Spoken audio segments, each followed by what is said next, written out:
मंजिल मिले या ना मिले ये तो किस्मत की बात है, पर हम कोशिश भी ना करें ये तो गलत बात है, ये तो गलत बात है।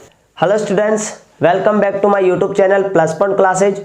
हमने शुरुआत की थी एक नई क्रैश कोर्स सीरीज की, जिसके अंदर हम मार्च 2022 एग्जाम के लिए साइंस का क्रैश कोर्स करने वाले हैं। और उसके अंदर हमने पहला वीडियो बनाया था प्रकाश परावर्तन तथा अपवर्तन का, जिसमें भाग 1 हमने बना दिया है। अगर आपने वह वीडियो नहीं देखा है तो प्लेलिस्ट इसकी चैनल पर बना रखी है, आप पहले जाकर उसे देखिए, या फिर डिस्क्रिप्शन में इसकी लिंक दे रखी है, आप वहां से भी इसको देख सकते हो। आज फ्रेंड्स हम लेकर आए इसका भाग 2। भाग 1 में हमने चर्चा की थी कि किस प्रकार प्रकाश के गुण होते हैं, किस प्रकार प्रकाश परावर्तन करता है, परावर्तन के लिए कौन कौन से दर्पण चाहिए। और आज हम बात करेंगे कि परावर्तन से जब होता है, दर्पण से जब परावर्तन होता है तो किस प्रकार प्रतिबिंब बनता है, उसका किस प्रकार प्रदर्शन किया जाता है। तो देखते हैं फ्रेंड्स, ये हमने एक दर्पण ले रखा है, यह अवतल दर्पण है और यह इसका मुख्य अक्ष है, यह इसका फोकस बिंदु है। जब बात करते हैं कि वस्तु अनंत पर हो तो इसका प्रतिबिंब किस प्रकार बनेगा। जब वस्तु अनंत पर होगी तो यह बहुत विशाल होगी और वहां से दर्पण के द्वारक के किसी भी बिंदु पर किरण आ सकती है। जो भी किरण आएगी वह मुख्य अक्ष के बिल्कुल समांतर आएगी और अभिसारी दर्पण होने के कारण यह उसको फोकस बिंदु पर केंद्रित कर देगा। दोनों या फिर जितनी भी किरणें आएगी सभी किरणों को यह फोकस बिंदु पर केंद्रित करेगा और सभी किरणों का यहाँ पर क्रॉस होने की वजह से प्रतिबिंब जो होगा वह फोकस बिंदु पर बन जाएगा। चूंकि यह हमें दिख रहा है, इसको हम पर्दे पर भी बना सकते हैं, इसीलिए यह प्रतिबिंब वास्तविक है, रियल है। और जो वास्तविक प्रतिबिंब होते हैं वो हमेशा उल्टे या इन्वर्ट बनते हैं। आकार की इसकी बात करें तो आकार इसका अत्यंत छोटा होगा, क्योंकि आप देख सकते हो अनंत पर वस्तु विशाल है लेकिन फोकस पर यह एक पॉइंट की तरह दिखाई दे रही है। आगे बात करते हैं फ्रेंड्स दूसरे की, कि वस्तु जब अनंत व वक्रता केंद्र के बीच हो, यानी सी व अनंत के बीच में कहीं पर भी हो सकती है, यहां भी हो सकती है, यहां भी या फिर यहां भी। जब वस्तु वक्रता केंद्र व अनंत के बीच हो तो पहली जो किरण आएगी वो मुख्य अक्ष के समांतर आएगी, जिसे दर्पण द्वारा फोकस बिंदु पर केंद्रित कर दिया जाएगा। दूसरी जो किरण है वह वक्रता केंद्र से आएगी और इसी मार्ग से वापस लौट जाएगी। दोनों किरणें सी तथा एफ के मध्य क्रॉस करेगी और इसका प्रतिबिंब सी व एफ के मध्य बन जाएगा। यह भी फ्रेंड्स वास्तविक व उल्टा बनेगा। और आकार की बात करें तो आप देख सकते हो कि लगभग इसके आधे साइज का यह बनेगा, या कह सकते हैं कि बिंब से छोटा बनेगा। अब देखते हैं फ्रेंड्स तीसरा, कि जब वस्तु सी अर्थात वक्रता केंद्र पर हो तो जब वस्तु सी पर होगी तो पहली किरण इसके समांतर आएगी, जिसे यह दर्पण फोकस बिंदु पर केंद्रित कर देगा। दूसरी जो किरण है वह फोकस बिंदु से आएगी तो इसे यह इसके समांतर कर देगा। आप देख रहे हो दोनों किरणें सी पर ही वापस मिल रही है, तो जो प्रतिबिंब बनेगा वह वापस वक्रता केंद्र पर बनेगा। और आप देख रहे हो कि दोनों का आकार समान होगा, प्रतिबिंब वास्तविक बनेगा, इसे हम पर्दे पर बना सकते हैं और यह आकार में उल्टा भी बनेगा। अगला देखते हैं फ्रेंड्स, कि जब वस्तु वक्रता केंद्र तथा फोकस बिंदु के मध्य हो तो पहली जो किरण जाएगी वह समांतर जाएगी, जो कि फोकस बिंदु से गुजरेगी। दूसरी जो किरण है वह फोकस बिंदु से आएगी, जो अक्ष के समांतर हो जाएगी। दोनों किरणें सी तथा अनंत के बीच प्रतिच्छेद करेगी, अतः जो प्रतिबिंब है वह सी व अनंत के बीच बन जाएगा। आकृति इसकी वास्तविक व उल्टा होगा। आकार की बात करें तो यह इससे आकार में थोड़ा बड़ा होगा। उम्मीद करता हूं फ्रेंड्स दो आपको समझ में आए होंगे। अब फ्रेंड्स बात करते हैं, जब वस्तु फोकस बिंदु पर हो तो फोकस बिंदु पर होगी तो पहली किरण समांतर जाएगी, जिसे यह फोकस पर फोकसित कर देगा। दूसरी किरण सी से तो जा नहीं सकती क्योंकि इस तरफ आएगी। तीसरी जो है वह वापस फोकस से नहीं जा सकती, तो इस बार चौथी किरण जाएगी जो किसी एंगल पर जाएगी तो वापस उसी एंगल से परावर्तित हो जाएगी। आप देख रहे हैं फ्रेंड्स दोनों किरणें एक दूसरे के समांतर जा रही है, तो यह कभी भी नहीं मिलेगी, अतः हम कह सकते हैं कि अनंत पर जाकर ये मिलेगी। तो प्रतिबिंब जो होगा वह अनंत पर बनेगा। इस बार भी वास्तविक व उल्टा बनेगा, लेकिन आकार इसका अत्यंत बड़ा होगा। अब बात करते हैं फ्रेंड्स, जब वस्तु एफ तथा ओ के बीच हो, अर्थात ध्रुव या मूल बिंदु तथा फोकस बिंदु के बीच हो, तो प्रतिबिंब जो है वो इस प्रकार बनेगा कि दोनों किरणें तो एक दूसरे को प्रतिच्छेद कर नहीं पाएगी, तो दर्पण के पीछे की तरफ अगर हम किरणों को मिलाए तो हमें ऐसा लगता है कि शायद थोड़ी दूर जाने के बाद ये किरणें मिल जाएगी। अतः हमें इसका सिर्फ आभास हो रहा है, एक्चुअल में ये किरणें नहीं मिलती है। तो प्रतिबिंब जब बनेगा वो सीधा बनेगा और आभासी बनेगा, अर्थात इसे हम पर्दे पर नहीं बना सकते, सिर्फ इसकी हम इमेज बना रहे, कल्पना कर रहे हैं कि ये शायद बन सकता है। इसका आकार अगर देखें तो बहुत बड़ा बनेगा, क्योंकि आप देख सकते हो प्रतिबिंब बड़ा है और बिंब छोटा है। तो आगे बात करते हैं फ्रेंड्स, ये थे अवतल दर्पण से बनने वाले कुछ प्रतिबिंब। अब देखते हैं कि उत्तल दर्पण से किस प्रकार प्रतिबिंब बनते हैं। अब फ्रेंड्स पहले हमने देखा कि अवतल दर्पण से किस प्रकार प्रतिबिंब बनते हैं, उसकी 6 स्थितियां हमने देखी। और अब हम बात करेंगे कि उत्तल दर्पण से किस प्रकार प्रतिबिंब बनता है। इसकी सिर्फ 2 ही स्थितियां हैं। पहली स्थिति है कि जब वस्तु अनंत पर हो। तो फ्रेंड्स आप इसकी बनावट देख सकते हो, कुछ इस प्रकार है कि कहीं से भी अगर किरण टकराएगी तो वह अलग अलग दिशाओं में फैल जाएगी। जैसे यह किरण ऐसे फैल रही है, यहाँ से अगर किरण आएगी तो उस तरफ निकल जाएगी। इसी प्रकार अगर यहाँ कहीं से भी किरण आएगी तो वह भी अलग अलग डायरेक्शन में बिखर जाएगी। मतलब इन किरणों का आपस में मिलना तो इम्पॉसिबल हो गया है। अतः किरणें जो मिलेगी वो दर्पण के पीछे मिलेगी और इसका हमें सिर्फ आभास होगा। अतः जो प्रतिबिंब बनेगा वह आभासी और सीधा बनेगा। इसकी स्थिति फोकस बिंदु पर होगी। दूसरी तरफ देखते हैं फ्रेंड्स, जब वस्तु निश्चित दूरी पर हो।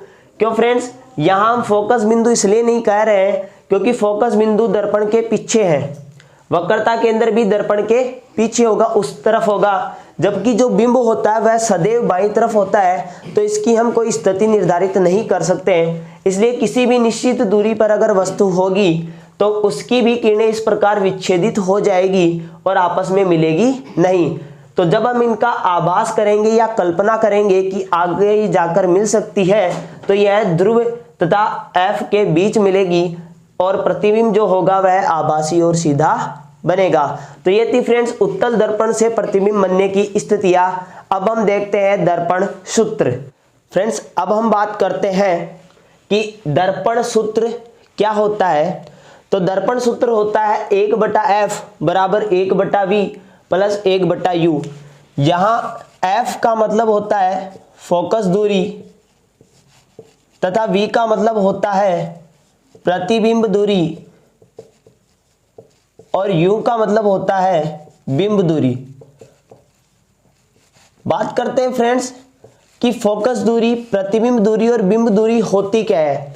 तो फ्रेंड्स अभी हमने जब इमेज देखी थी, ये अवतल दर्पण ले रहा हूं मैं, तो यहां जब हमने देखा कि ये कोई मूल बिंदु है दर्पण का और यहां से जब फोकस बिंदु की दूरी देखी जाती है मूल बिंदु से, फोकस बिंदु तथा मूल बिंदु के बीच का जो स्थान है, जो दूरी है, उसे हम फोकस दूरी कहते हैं और इसे हम स्मॉल f से प्रदर्शित करते हैं।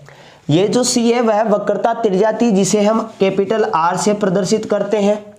माना यहाँ कोई बिंब रखा हुआ है तो उस बिंब की इस मूल बिंदु अर्थात इस दर्पण के केंद्र से जो दूरी है वह बिंब दूरी स्मॉल u कहलाती है तथा जो प्रतिबिंब बनता है उस प्रतिबिंब की यहाँ मूल बिंदु से जो दूरी है उसे हम v से प्रदर्शित करते हैं अर्थात प्रतिबिंब दूरी कहते हैं।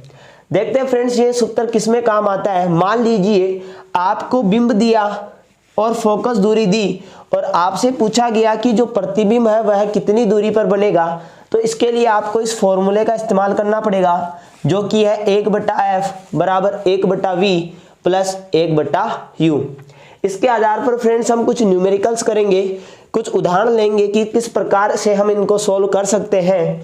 तब तक समझते हैं कार्तीय चिन्ह परिपाटी, जिसके आधार पर हमें यहाँ पर वैल्यूज रखने में आसानी होने वाली है।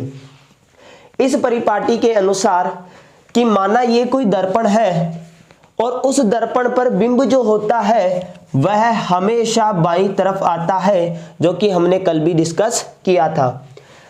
इस दर्पण के अनुसार इस चिन्ह परिपाटी के अनुसार किसी भी दर्पण के बाईं तरफ की जितनी भी दूरियां होती है उन्हें हम ऋणात्मक मानते हैं तथा दाईं तरफ की दूरियों को धनात्मक मानते हैं। ऊपर की जितनी दूरियां हैं उन्हें धनात्मक लिया जाएगा और नीचे की सभी दूरियों को ऋणात्मक लिया जाएगा। ये आप ऐसे समझ सकते हो कि आप जब ग्राफ बनाते हो तो ऊपर के मान पॉजिटिव होते हैं और नीचे के मान नेगेटिव होते हैं। इधर प्लस के मान होते हैं और इधर माइनस के मान होते हैं। इसी आधार पर फ्रेंड्स हम ये कह सकते हैं कि जो अवतल दर्पण है उसकी फोकस दूरी हमेशा ऋणात्मक होगी, क्योंकि इसकी जो केंद्रित करने की क्षमता है वह बाईं तरफ है। यह किरणों को बाईं तरफ फोकस करता है, तो बाईं तरफ की फोकस दूरी देखेंगे तो इसमें ऋणात्मक आएगी। और अगर उत्तल दर्पण की बात करें तो यह दाईं तरफ फोकस करता है, इसीलिए हम इसे पॉजिटिव लेंगे। अर्थात उत्तल दर्पण की फोकस दूरी धनात्मक तथा अवतल दर्पण की फोकस दूरी ऋणात्मक होगी। दूसरी बात करें फ्रेंड्स, तो अगर हम यहाँ पर कोई बिंब रखते हैं तो वह सदैव बाईं तरफ होता है, तो बिंब दूरी की अगर बात करें तो वह भी हमेशा माइनस में आएगी, चाहे उत्तल दर्पण हो चाहे अवतल दर्पण। बात करें फ्रेंड्स प्रतिबिंब दूरी की, तो प्रतिबिंब हमने देखा कि अलग अलग स्थितियों के हिसाब से अलग अलग बने थे, लेकिन ज़्यादातर जो प्रतिबिंब थे वो इस प्रकार बने थे कि बाईं तरफ आ रहे थे। तो ज़्यादातर जो प्रतिबिंब होते हैं उनकी दूरियां भी हम नेगेटिव लेते हैं, लेकिन एक दो स्थितियां ऐसी थी जैसे कि उत्तल दर्पण के सभी प्रतिबिंब दाईं तरफ बन रहे थे तो इन्हें तो हम पॉजिटिव लेंगे। और अवतल दर्पण का भी एक प्रतिबिंब ऐसा था जो आभासी व सीधा बन रहा था, ध्रुव व फोकस बिंदु के मध्य वाला, तो उसको भी हम पॉजिटिव लेंगे। अब फ्रेंड्स इस आधार पर हम वैल्यूज रख के इस सूत्र के अंदर आंसर प्राप्त कर सकते हैं। आपके जो एग्जाम्पल्स है, अब हम एक दो एग्जाम्पल्स करते हैं। अब फ्रेंड्स हम एक उदाहरण देखते हैं। ये क्वेश्चन है कि अवतल दर्पण की फोकस दूरी 30 सेंटीमीटर है, यदि एक बिंब 40 सेंटीमीटर पर रखा है तो प्रतिबिंब की स्थिति बताइए। तो फ्रेंड्स हमें यहाँ पर फोकस दूरी यानी f का मान दे रखा है माइनस का 30 सेंटीमीटर। अब फ्रेंड्स आप कहोगे कि माइनस कैसे आया, तो फ्रेंड्स यहाँ बात कर रहा है अवतल दर्पण की। तो अवतल दर्पण जो होता है वह फोकस करता है किरणों को और बाईं तरफ फोकस करता है, तो बाईं तरफ की दूरी होने के कारण इसे हम माइनस का 30 लेंगे। बात करें बिंब की दूरी, तो बिंब जो है वह 40 सेंटीमीटर पर है और अभी हमने देखा कि बिंब हमेशा बाईं ओर होता है, तो बिंब की दूरी भी बाईं ओर होगी, अतः यह भी माइनस का 40 हो जाएगा। v तो हमें ज्ञात करना है, प्रतिबिंब की स्थिति ज्ञात करनी है, तो यहाँ हम यूज करेंगे दर्पण सूत्र का। तो दर्पण सूत्र है 1/f बराबर 1/v प्लस 1/u। हमें v ज्ञात करना है तो लिखेंगे 1/v बराबर 1/f माइनस 1/u। अब फ्रेंड्स यहाँ से वैल्यू पुटअप करेंगे। 1/v बराबर f की जगह लिखेंगे माइनस का 30, तो माइनस लगा देंगे। माइनस एक माइनस यहाँ पहले से है और एक माइनस और आएगा 1/40। तो फ्रेंड्स एलसीएम लेके सोल्व करेंगे। 30 और 40 का लेस आएगा 120, माइनस 30 से डिवाइड करेंगे 4 टाइम्स, 4 1 जा 4, माइनस माइनस प्लस 40 से डिवाइड करेंगे 120 को तो आएगा 3 और 3 को 1 से गुणा करेंगे तो आ जाएगा 3। अब फ्रेंड्स यहाँ से माइनस के 4 प्लस के 3, तो आंसर आएगा माइनस का 1/120। ये जो वैल्यू आई है फ्रेंड्स ये 1/v की वैल्यू है, अर्थात प्रतिबिंब दूरी का व्युत्क्रमानुपाती आया है। हमें प्रतिबिंब दूरी ज्ञात करनी है तो लिखेंगे 1/v बराबर माइनस का 1/120। अब इसे हम सोल्व करने के लिए वज्र गुणा कर देंगे तो v बराबर आ जाएगा माइनस का 120 बटे 1 से कोई फर्क नहीं पड़ता है, तो हम लिखेंगे 120 सेंटीमीटर। अर्थात जो बिंब बनेगा जो प्रतिबिंब बनेगा वह भी बाईं तरफ बनेगा क्योंकि दूरी माइनस में आई है और 120 सेंटीमीटर दूरी पर बनेगा। अतः आप कह सकते हो कि 40 सेंटीमीटर पर बिंब रखा था तो प्रतिबिंब 120 सेंटीमीटर पर बनेगा और बाईं तरफ बनेगा अर्थात इसका 3 गुना यह बनेगा। उम्मीद करता हूं फ्रेंड्स आपको दर्पण सूत्र का सही यूज करना समझ में आया होगा। आगे फ्रेंड्स इसके लास्ट पॉइंट की बात करते हैं कि आवर्धन क्या होता है। छोटी सी बात है फ्रेंड्स, इसे आप रेखिक आवर्धन भी कह सकते हो या सिर्फ आवर्धन भी कह सकते हो। आवर्धन का मतलब होता है मैग्निफिकेंस, अर्थात कि जो बिंब है उसके आधार पर प्रतिबिंब जो बना है उसका कितना गुना है, मतलब कि उससे आधा बना है साइज में, या उसका डबल बना है, या फिर 3 टाइम्स मोर देन बना है। तो फ्रेंड्स आवर्धन को हम मैग्निफिकेंस यानी m से रिप्रेजेंट करेंगे। इसका मतलब होता है h डैश अपॉन h। यहाँ h का मतलब हाइट से है, h डैश का मतलब प्रतिबिंब की ऊंचाई से है, जबकि h का मतलब बिंब की ऊंचाई से, कि प्रतिबिंब की जो ऊंचाई है वह बिंब की ऊंचाई से कितनी ज्यादा है, यह उसका आवर्धन कहलाता है। तो यहां से हम इसका आवर्धन भी ज्ञात करेंगे कि प्रतिबिंब की दूरी 120 है और बिंब की दूरी 40 है। तो ये तो हुई इनकी हाइट्स की बात, हमें हाइट्स दे नहीं रखी है। तो आवर्धन बराबर h डैश अपॉन h, तो इसके इक्वल में हम रखेंगे v अपॉन u, कि इनकी जो हाइट्स है वो इनकी दूरी पर डिपेंड करती है। हमने अभी देखा कि प्रतिबिंब जब दर्पण के पास जाएगा तो वह छोटा हो जाएगा और दर्पण से जब दूर जाएगा तो वह बड़ा हो जाएगा। तो ऊंचाई जो है वह दूरी पर डिपेंड करती है, इसीलिए हमने यहाँ पर दूरी ली है। दूसरी बात फ्रेंड्स कि ये भी माइनस में होती है और ये भी माइनस में होती है, अतः माइनस माइनस यहाँ प्लस हो जाएंगे। अब फ्रेंड्स इसका आवर्धन देखते हैं। तो v का मान जो आया वो आया माइनस का 120 अपॉन u का मान आया माइनस का 40। कैंसिल आउट हो जाएंगे तो आंसर आ जाएगा m बराबर 3। अर्थात हम कह सकते हैं कि जो प्रतिबिंब है वह बिंब से 3 गुना ज़्यादा बड़ा है या 3 गुना ज़्यादा आवर्धित है। उम्मीद करता हूँ फ्रेंड्स आपको ये सारी बातें समझ में आई होगी, और इसी के साथ हमने दर्पण का परावर्तन का टॉपिक कंप्लीट कर लिया है। अब हम बात करते हैं कि अवतल दर्पण तथा उत्तल दर्पण का कहाँ प्रयोग होता है। अब फ्रेंड्स हम अवतल दर्पण और उत्तल दर्पण का उपयोग समझते हैं।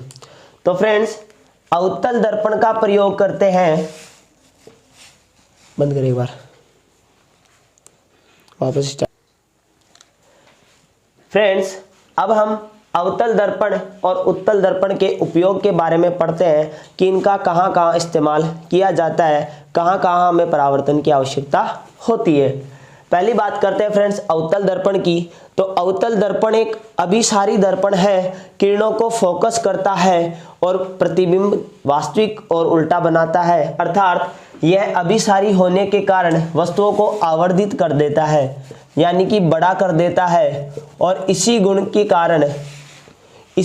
कारण इसका प्रयोग हम वाहनों की हेडलाइटों में करते हैं। हेडलाइट्स का मतलब जो वाहन की आगे की जो लाइट्स होती हैं उनके अंदर इसका प्रयोग करते हैं, ताकि रोड पर एक साथ प्रकाश पुंज जाए और हमें अच्छे से रास्ता दिखाई दे। इसके साथ ही फ्रेंड्स जो टॉर्च होती है उसके आगे का जो शीशा होता है वह भी अवतल दर्पण का होता है, ताकि उसका प्रकाश पुंज एक साथ जाए और एक जगह पड़ने के साथ हमें अच्छे से प्रकाश दिखाई दे। इसके अलावा जो नाई शेविंग दर्पण के रूप में जो इस्तेमाल करते हैं, आपने भी देखा है कि जब आप शेविंग करवाने जाते हो तो दर्पण के सामने जब आप बैठते हो तो आपके बड़े प्रतिबिंब दिखाई देते हैं।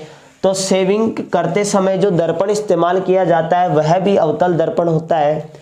और दंत चिकित्सक के पास, अर्थात दांतों का जो डॉक्टर है वह दांतों का बड़ा प्रतिबिंब देखने के लिए भी अवतल दर्पण का प्रयोग करता है।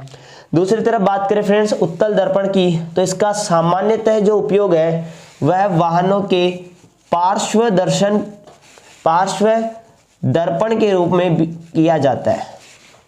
इसका सामान्यतः एक ही उपयोग है कि इसका उपयोग पार्श्व दर्पण के रूप में किया जाता है। और एक दो बार ये क्वेश्चन भी है कि वाहनों के पार्श्व दर्पण में उत्तल दर्पण का प्रयोग क्यों किया जाता है। तो इसके मुख्य रीजन ये है फ्रेंड्स कि ये एक तो प्रतिबिंब को छोटा बनाता है, दूसरा यह उसको थोड़ा पास बनाता है कि जैसे आप बाइक चला रहे हो और पीछे से कोई साधन आ रहा है तो इतना बड़ा अगर ट्रक है तो वह इतने से मिरर के अंदर कैसे दिखाई देगा। तो यह उत्तल दर्पण से पॉसिबल हो पाता है कि वह उसको छोटा करके हमें दिखा देता है। दूसरी बात, अगर वह थोड़ा दूर भी है तो यह उसका प्रतिबिंब थोड़ा पास बनाता है ताकि हमें दूर से ही पता लग जाए कि वाहन आ रहा है और हम पहले ही साइड हो जाए। इससे एक्सीडेंट वगैरह में बहुत ज़्यादा मदद होती है। आप कभी गौर करना कि आपका जो वाहन है उसके शीशे के ऊपर भी लिखा हुआ आता है objects in the mirror are closer than they appear. इसका मतलब यह है कि आपको इसके अंदर जो वस्तु का प्रतिबिंब दिख रहा है वह हकीकत में जो वस्तु है उससे थोड़ा सा नजदीक दिखाई देता है। इसका मतलब जो वस्तु है उसका प्रतिबिंब हमें थोड़ा पहले ही बन जाता है ताकि हम आसानी से साइड दे दें। तो ये थे फ्रेंड्स अवतल दर्पण और उत्तल दर्पण के उपयोग। इसी के साथ पार्ट 2 परावर्तन की जो सीरीज है वह खत्म होती है। आगे हम पढ़ेंगे अपवर्तन और इसके उपयोग।